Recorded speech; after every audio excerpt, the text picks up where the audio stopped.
Shalom, selamat pagi semuanya. Saya ucapkan selamat datang untuk rombongan dari Jakarta. Pagi ini kita ada teman-teman dari Jakarta, bisa lambaikan tangan, saudara berikan salam. Senang bisa bersama-sama beribadah di tempat ini. Ya, saudara, hari ini kita akan belajar sesuatu. Kita akan baca dalam Yesaya 55 ayat 8 dan 9. Yesaya 55 ayat 8. Sebab rancanganku bukanlah rancanganmu, dan jalanmu bukanlah jalanku. Demikianlah firman Tuhan. Seperti tingginya langit dari bumi, demikianlah tingginya jalanku dari jalanmu, dan rancanganku dari rancanganmu.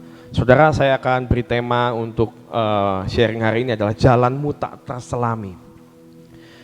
Saudara, beberapa waktu ini saya ini merenungkan tentang pembacaan saya dalam kitab Matius, Markus, itu kan tentang perjalanan hidup Yesus di dunia ini.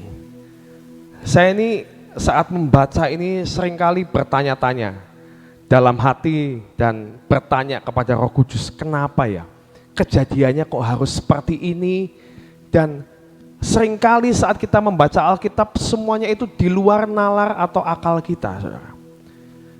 Dari saat turunnya Yesus dikirim ke dunia untuk menyelamatkan setiap kita, bayangan kita harusnya saat seorang raja, apalagi ini Mesias dari surga turun ke bumi, kenapa harus lahirnya di palungan, saudara? Bayangan kita kan akan lebih menarik perhatian kalau Tuhan itu, coba saudara, misalnya kita hidup di dunia ini, tiba-tiba ada sosok seorang manusia yang diturun dari bumi, bisa terbang gitu ya saudara ya, turun langsung semua mata bisa melihat, dengan pakaian kebesarannya, dengan pengawal-pengawalnya turun gitu. Orang akan lebih, wow, ini penyelamat, juru selamat akan dunia ini. Benar nggak saudara? Kenapa seolah-olah Yesus ini hadir ke dunia ini dengan cara yang sembunyi-sembunyi? Ngumpet saudara, di palungan lagi. Kenapa seorang raja tidak dilahirkan di istana? Kenapa seorang raja harus dilahirkan di sebuah kandang? Banyak sekali hal-hal yang saat kita membaca Alkitab, kejadiannya itu sepertinya kok nggak cocok ya sama cara pikir kita. Kita melihat, aduh, seharusnya nggak begini deh konsepnya gitu. Kita ini seringkali kalau pakai cara pikir kita, harusnya seperti ini lebih keren, menyelamatkan dunia. Seperti Avenger misalnya ya, pahlawan. Kenapa nggak jadi seperti Superman? Waduh, dilihat mata, enggak, saudara. Tuhan datang, bahkan lahir di palungan. Hanya orang-orang tertentu, gembala yang dikasih tahu, nih loh, ada seorang raja yang akan hadir di dunia ini untuk menyelamatkan akan setiap kita. Saudara, seringkali rancangan Tuhan itu jauh, tadi dikatakan rancanganku bukanlah rancanganmu dan jalanmu bukanlah jalanku. Demikianlah firman Tuhan, seperti tingginya langit dari bumi, demikianlah tingginya jalanku dari jalanmu. Saudara, kita sering tidak masuk akal apa yang dilakukan oleh Tuhan. Bahkan saat Paulus pun berkata dalam Roma 11 ayat 33 dan 34a, coba kita baca ya. Seorang Paulus berkata demikian, oh alangkah dalamnya kekayaan, hikmat dan pengetahuan Allah. Sungguh tak terselidiki keputusan-keputusannya dan sungguh tak terselami jalan-jalannya. Kenapa Paulus bisa berkata demikian? Karena dia ini dipakai oleh Tuhan dengan luar biasa. Sebenarnya dia merasa dia itu nggak layak dipakai oleh Tuhan. Dari seorang yang menganiaya jemaat, kok dipakai oleh Tuhan? Kenapa Tuhan nggak pakai orang yang baik-baik aja? Padahal Yesus sudah punya murid, 12 murid saudara. Yang luar biasa. Tetapi Tuhan masih mau memakai yang namanya Paulus ini. Untuk dia boleh menyelamatkan akan jiwa-jiwa. Tidak terselami. Kenapa Tuhan pakai orang yang begitu sadis jahat. Dipakai untuk menjangkau akan jiwa-jiwa. Kita ini seringkali gak masuk akal saudara. Gak masuk akal. Kenapa semuanya harus terjadi? Kenapa suatu kejadian misalnya Yesus turun ke dunia. Kenapa harus terjadi seperti itu? Caranya harus lahir dari seorang perawan. Kenapa tidak lahir di istana? Tidak masuk akal saudara. Tapi memang demikian, yang dari surga itu seringkali tidak masuk akal. Saudara, siapa yang percaya keselamatan itu adalah anugerah? Kita mau baca dalam Matius 7 ayat 13 sampai 14. Matius 7 ayat 13 dan 14. Kita mau baca bersama-sama ya saudara. 2, 3. Masuklah melalui pintu yang sesak itu, karena lebarlah pintu dan luaslah jalan yang menuju kepada kebinasaan, dan banyak orang yang masuk melaluinya.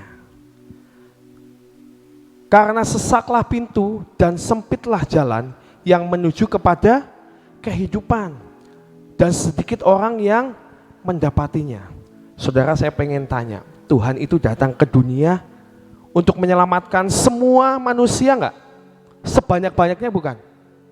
Tapi di sini dikatakan harusnya kalau mau menyelamatkan banyak manusia, harusnya jalannya itu lebar enggak saudara? Lebar. Supaya banyak yang masuk. Tapi di sini katakan jalan kepada kehidupan itu jalannya sempit. Kita pengennya yang lebar saudara. Saya kadang tuh heran, kenapa ya kok Tuhan itu seolah-olah Tuhan rindu menyelamatkan kita. Tapi firman-Nya berkata, jalan untuk menuju kehidupan itu sempit. Kenapa tidak dipermudah? Seolah-olah kenapa kok jalan menuju kehidupan itu sulit? Seringkali kita bertanya, kok rasanya Tuhan itu kenapa ya? Jalannya sempit untuk menuju kehidupan. Sepertinya seolah-olah Tuhan itu menyembunyikan yang namanya kehidupan ini. Harusnya kalau pengen semua orang masuk ke surga, harusnya dibuka jalannya yang lebar. Seringkali saya ini saat merenungkan ayat-ayat Alkitab, seringkali bingung, nggak masuk konsepnya itu gimana sih Tuhan? Kok sepertinya Engkau menyembunyikan segala sesuatu, padahal Engkau pengen menyelamatkan akan dunia ini. Saudara, jalan yang lebar bukannya jalan yang mudah, saudara. Di sini digambarkan jalan yang lebar itu adalah artinya apa? Kita ini seringkali manusia ini pengennya semuanya yang lancar. Kita kerja diberkati Tuhan. Kita menjadi populer. Kita apapun dimudahkan oleh Tuhan. Kita pengennya seperti itu. Manusia semuanya tidak ada yang pengen susah. Saat sebuah firman berkata, pikulah salib. Aduh, siapa yang mau memikul salib? Angkat tangan. Waduh, itu ragu-ragu saudara, jemaat saudara. Waduh, nanti kalau aku ngomong komitmen pikul salib, hidupnya susah, berat, takut. Tapi saat hamba Tuhan berkata, siapa yang mau diberkati oleh Tuhan? Paling cepat saudara.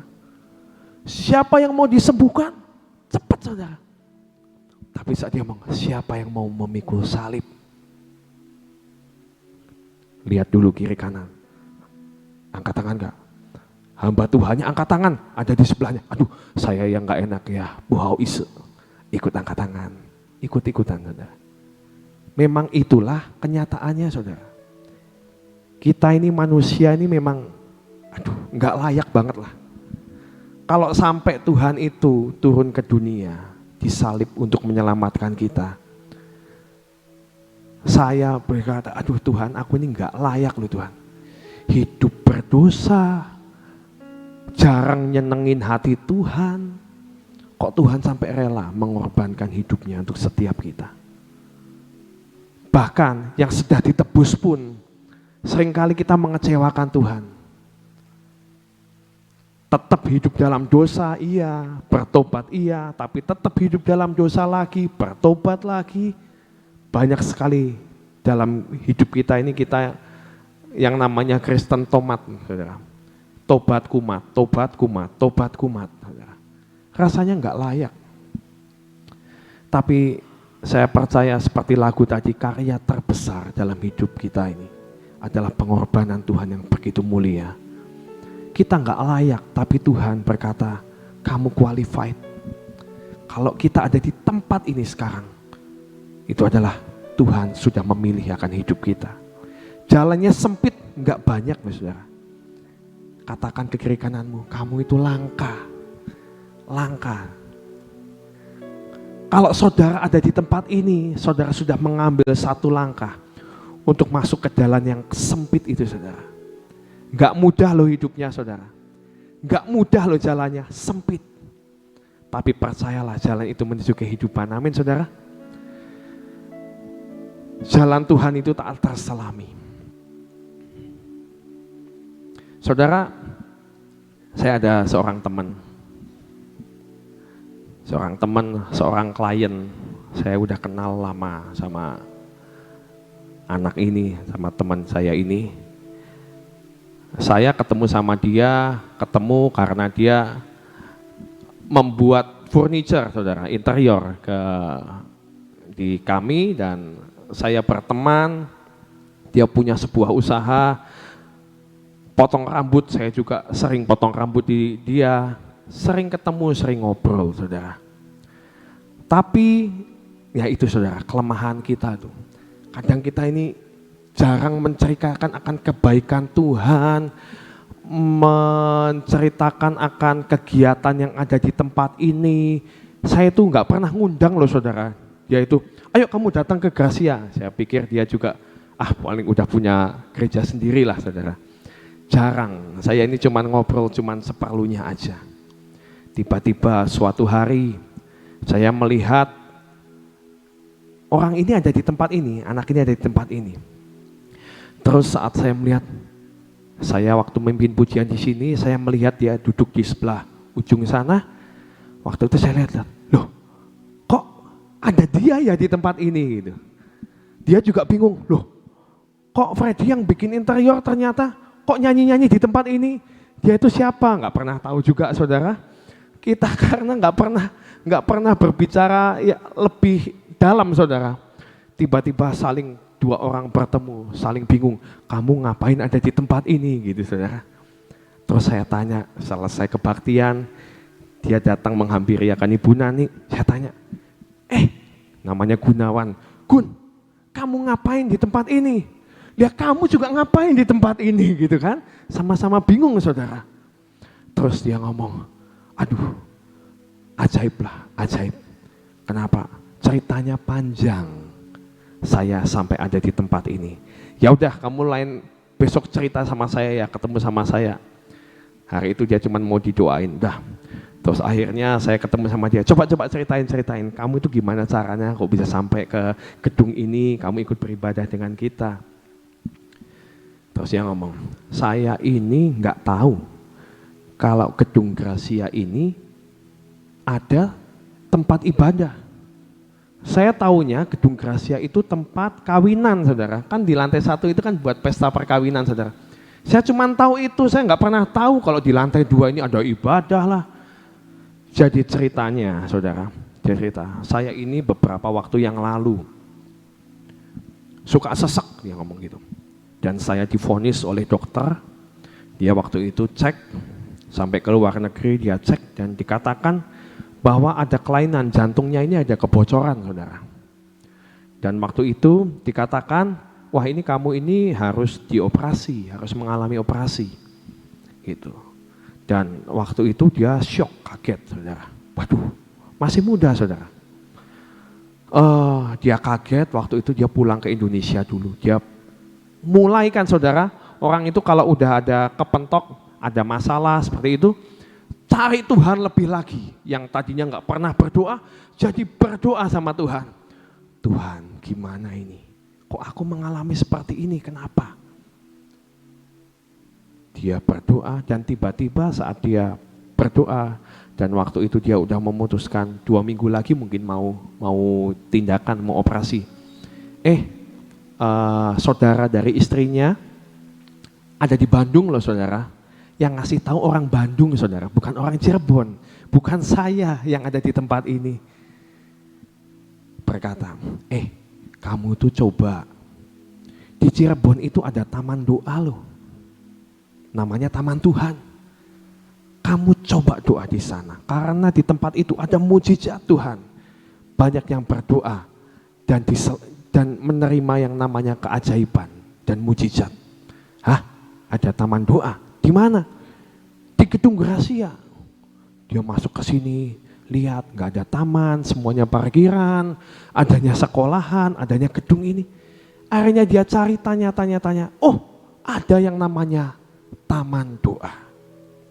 Dan akhirnya dia duduk di tempat itu, dia berdoa. Dia berdoa saat itu. Doanya apa?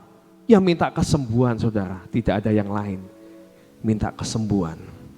Minta kesembuhan oleh petugas taman, dikasih minyak urapan.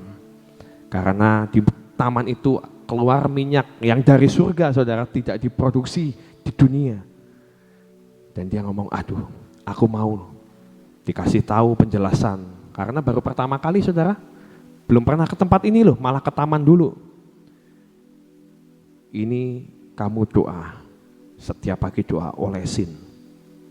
Dalam nama Yesus, Tuhan yang menyembuhkan akan hidupku, menyembuhkan akan jantungku. Olesi, berdoa, saudara. Dan setelah itu, dia beberapa waktunya dia cek ke dokter lagi, dia datang ke sana dan dia ini ngerasa, aku kok udah nggak sesek lagi ya.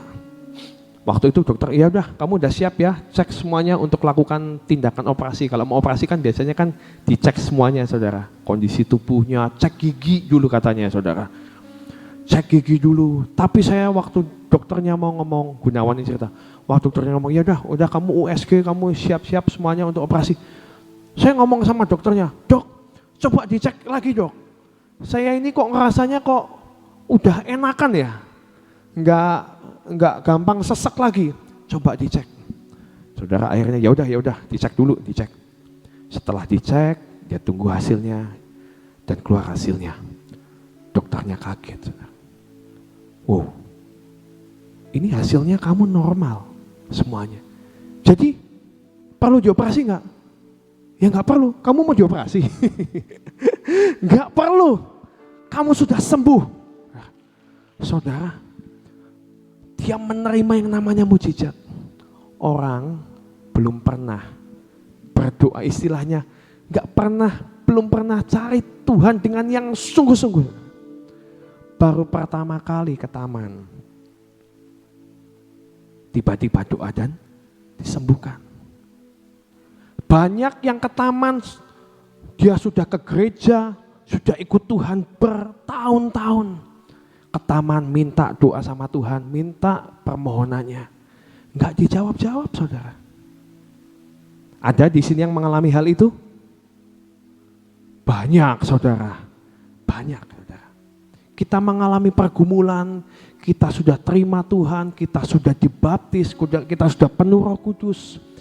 Kita doa, tapi kita ngerasa kok Tuhan kok belum menjawab doaku ya. Tidak seperti yang kita harapkan gitu. Sebenarnya karena kita ini sudah punya konsep. Nanti nih kalau saya doa, saya urapi, nanti langsung sembuh. Itu konsep kita saudara.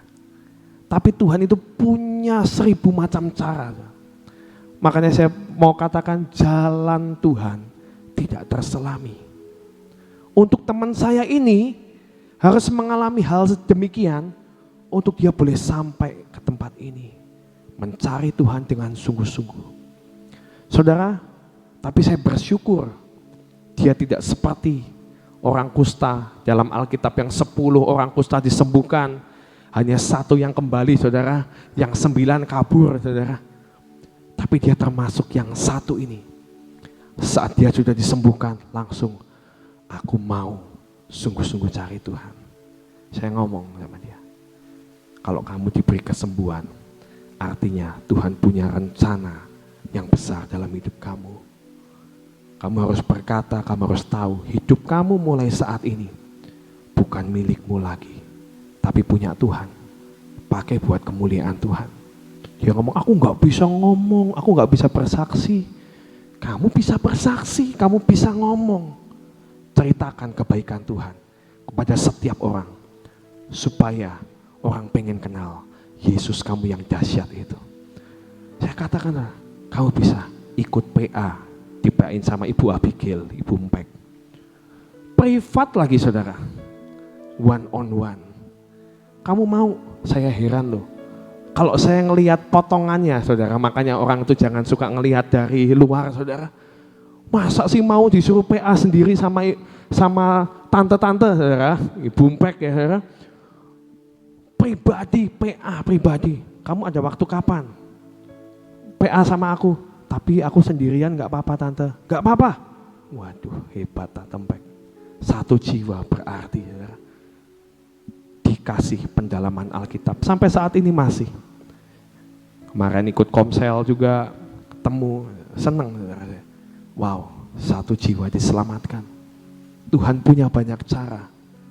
Seringkali jalannya sempit saudara. Seringkali jalannya gak lebar. Tapi mari kita renungkan, kalau kita boleh ada di tempat ini saat ini, itu semua karena anugerah Tuhan. Gak semua orang mungkin yang sudah ngalami sakit terus pasti ngalami sakit dulu baru percaya Tuhan. Belum tentu saudara. Ada yang sudah mengalami kesakitan pun tetap cari alternatif. Gak punya kesempatan untuk kenal Yesus. Kalau kita ada di tempat ini, wah ucap syukur. Jalannya sempit, mungkin jalannya tidak mudah, tapi jalan itu menuju kehidupan saudara, amin. Yesus juga memilih jalan yang sempit saudara. Kita mau baca ayat terakhir, Markus 14 ayat 36 sampai 38.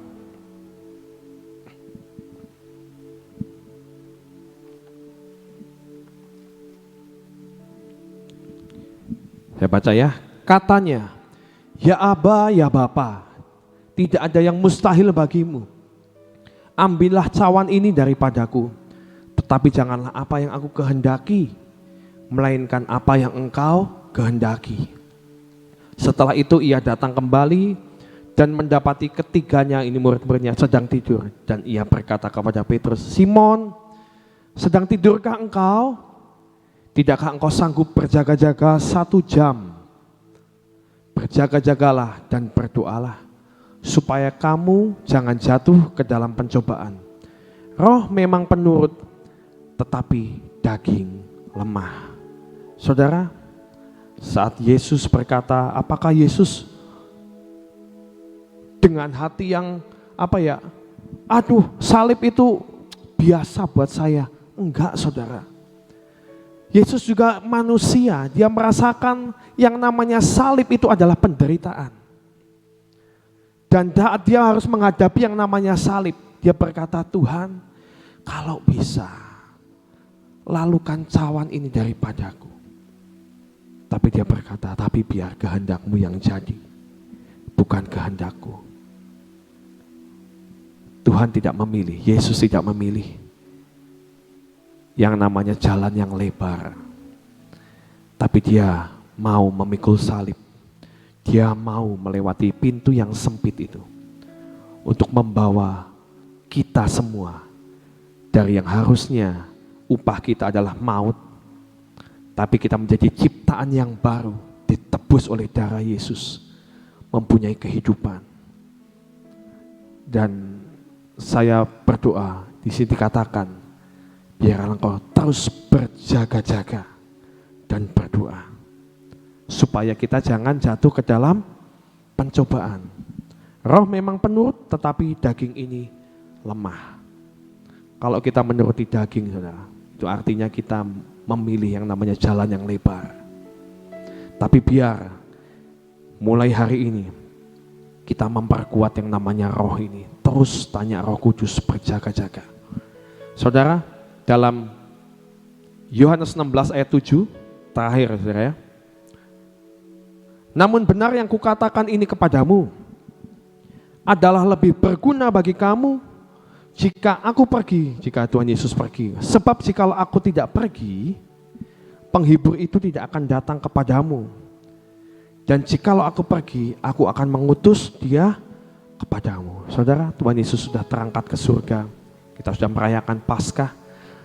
Dan kubur kosong membuktikan bahwa Yesus hidup. Tapi bukan sampai di situ. Tuhan berkata, ketika aku pergi, aku menyiapkan yang namanya rumah bagimu. Tapi aku akan mengirimkan yang namanya penolong kepada bumi ini, kepada dunia ini. Roh itu diperlukan oleh setiap kita. Seringkali saya juga pikir, kenapa sih Tuhan tidak hidup kekal di dunia ini, mendampingi setiap kita.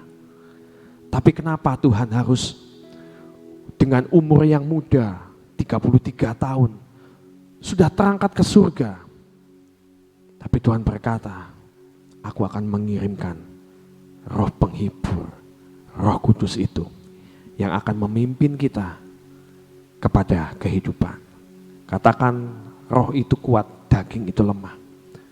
Dan biar setiap kita dalam menjalani akan kehidupan ini, setelah kita ditebus, biar kita terus mengaktifkan roh Tuhan dalam hidup kita, supaya hidup kita ini berkenan di hadapan Tuhan. Karena seperti lagu tadi, saudara, supaya perkenanan Tuhan, sampai perkenanannya terulur atas hidup kita, sampai sampai kita memperoleh akan kehidupan yang kekal bersama Yesus Kristus Tuhan. Tuhan memberkati. Saudara, hari-hari ini semua orang yang kenal siapa Yesus mengalami dan merayakan, menikmati apa yang dinamakan Paskah, ya. Paskah itu kemenangan yang luar biasa yang Tuhan sudah lakukan buat saudara dan saya, ya. Nah, kemenangan ini kita akan rayakan bersama-sama sebentar sore. Sebentar sore kita mulainya tidak jam 6. Biasanya kita merayakannya, kita kebaktian itu jam 6 sore. Tapi kali ini kita akan lakukan jam 5 sore, jam 17 ya. Apa sebabnya? Karena acaranya agak panjang ya. Dan khotbahnya itu merupakan sesuatu, temanya adalah kejutan fajar. Nah, kalau namanya kejutan belum apa-apa tuh, namanya kejutan kan ngagetin ya. Ngagetin benar-benar. Jadi ada sesuatu yang Tuhan sediakan untuk Paskah kali ini ya. Acaranya cukup panjang karena ada beberapa orang tua yang mau menyerahkan anaknya kepada Tuhan dan sebagainya.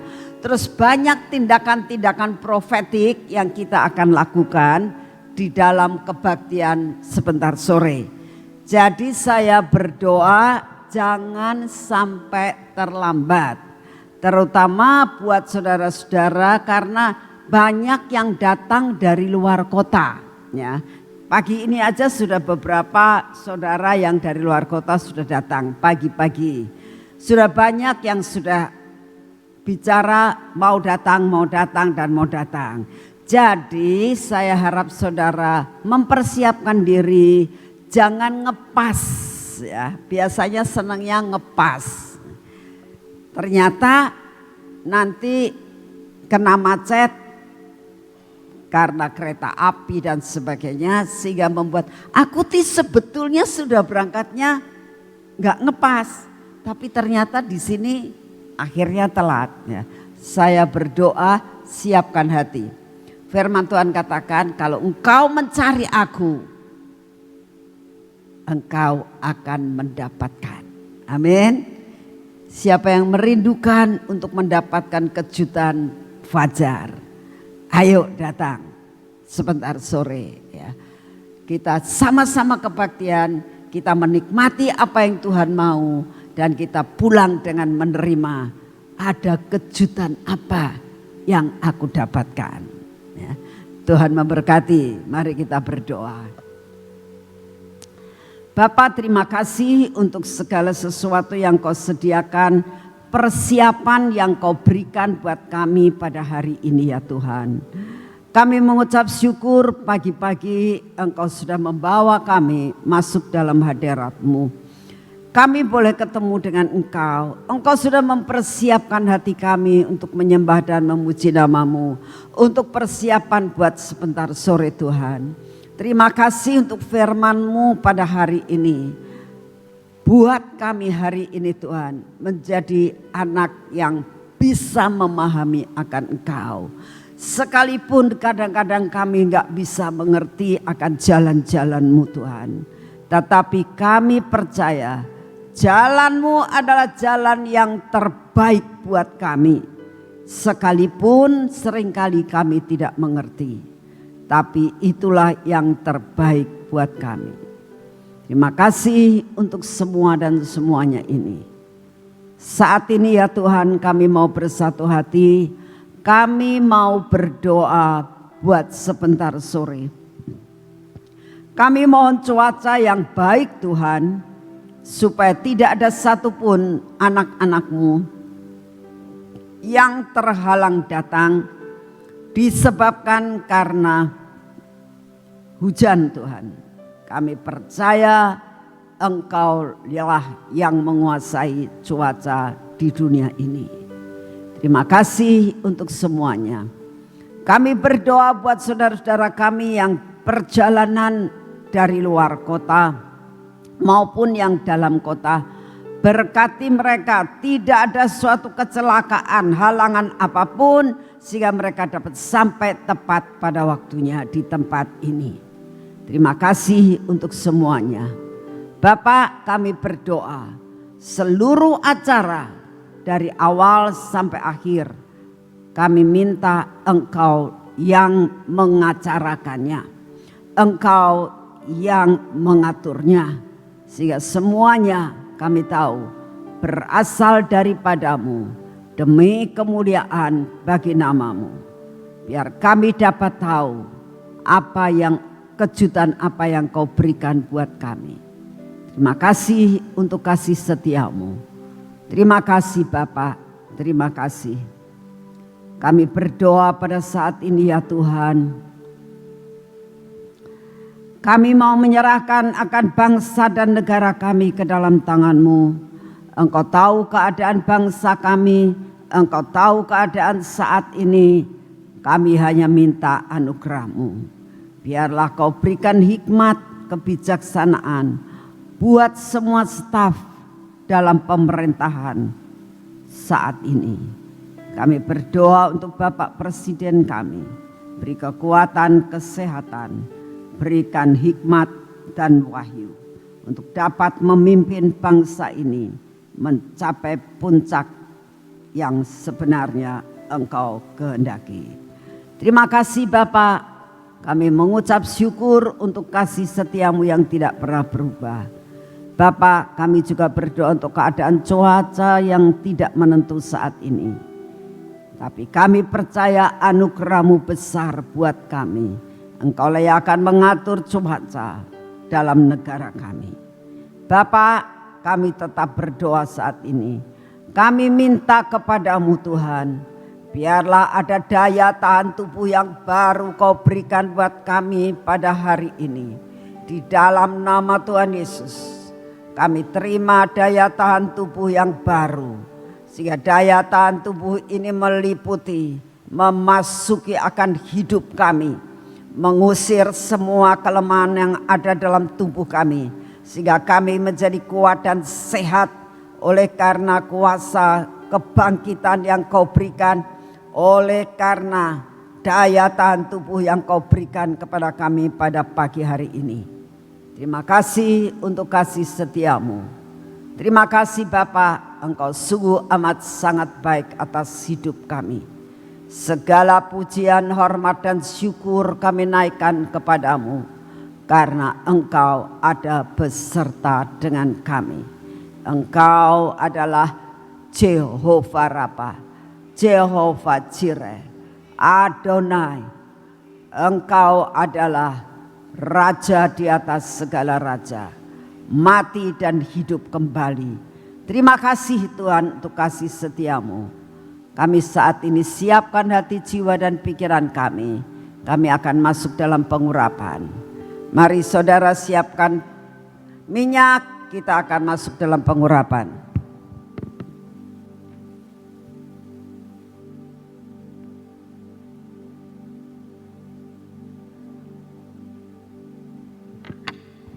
Bapa yang di surga, kami butuh pengurapan yang baru yang daripadamu.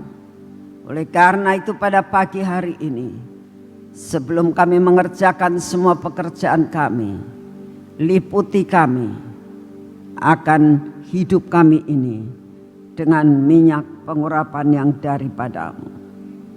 Biarlah mata kami pun ada dalam pengurapan yang daripadamu. Telinga kami juga Tuhan, bibir, mulut kami serta hati kami. Biarlah hidup kami ada dalam kontrol daripada Roh Kudus.